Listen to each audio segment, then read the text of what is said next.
Nalbari medical college পৰিভ্ৰমণ কৰা হ'ল। লগতে স্থানীয় বিধায়ক আৰু লগতে মন্ত্ৰী জয়ন্তমল্ল বৰুৱা ডাঙৰীয়া আৰু বৰক্ষেত্ৰী বিধায়ক নাৰায়ণ ডেকা ডাঙৰীয়া, গুৱাহাটীৰ পৰাও বিভাগৰ বিভিন্ন বিষয়া প্ৰায় 2 ঘণ্টা আমি পৰ্যালোচনা কৰিলোঁ।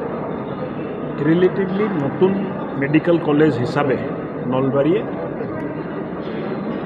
ভালকৈ অগ্ৰসৰ হ'ব পাৰিছে বুলি মই ক'ব খুজিছোঁ।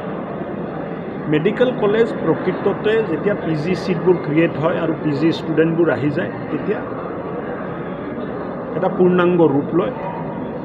অহা বছৰ ইয়াৰ পৰা MBBS ষ্টুডেণ্ট ওলাব, তাৰপিছত PG ষ্টুডেণ্টবোৰ অহা আৰম্ভ হ'ব।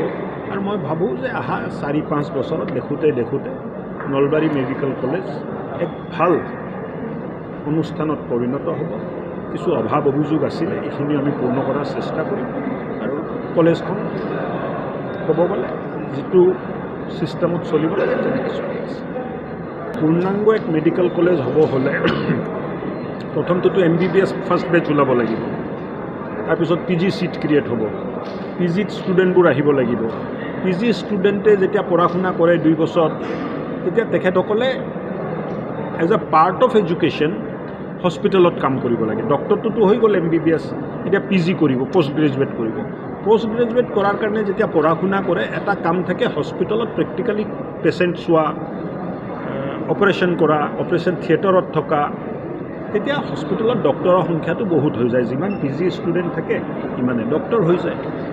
চ' হস্পিটেলটো ভাল ছাৰ্ভিচ দিব পাৰে। মই ভাবোঁ যে অহা 3 বছৰ 4 বছৰত পূৰ্ণাংগ ৰূপ ল'ব। কিন্তু ইয়াৰ ভাল এটা যিটো প্ৰগ্ৰেছ প্ৰত্যেক বছৰ 10% আগবাঢ়িব লাগে, এই প্ৰগ্ৰেছটো ঠিকে আছে। অহা 2-3 বছৰৰ ভিতৰত 2 বছৰৰ ভিতৰতে PG ষ্টুডেণ্ট আহি যাব।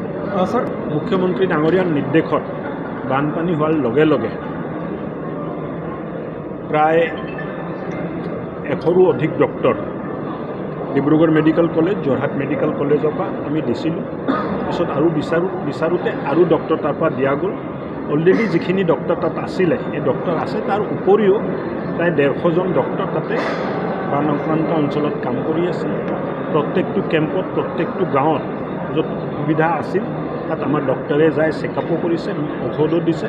ক'ৰবাত যদি ৰোগী তেনেকুৱা পাইছে, তেখেতসকলক যোৰহাট বা ডিব্ৰুগড়ত ৰেফাৰো কৰা হৈছে। অহাকালিৰ পৰা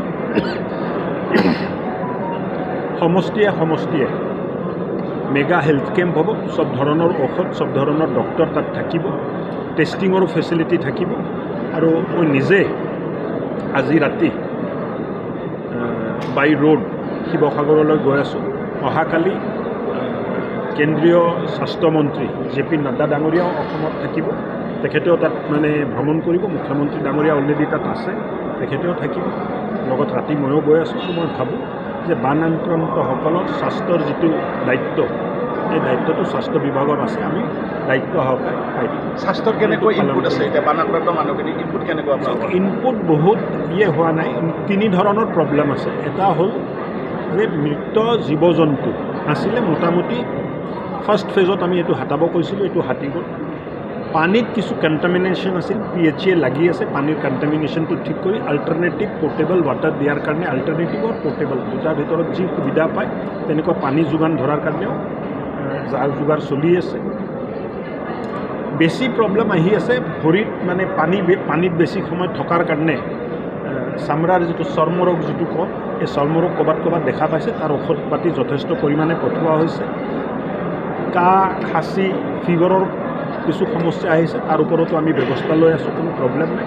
সব ধৰণৰ মেডিচিন তাত উপলব্ধ আছে, ডক্টৰ উপলব্ধ আছে।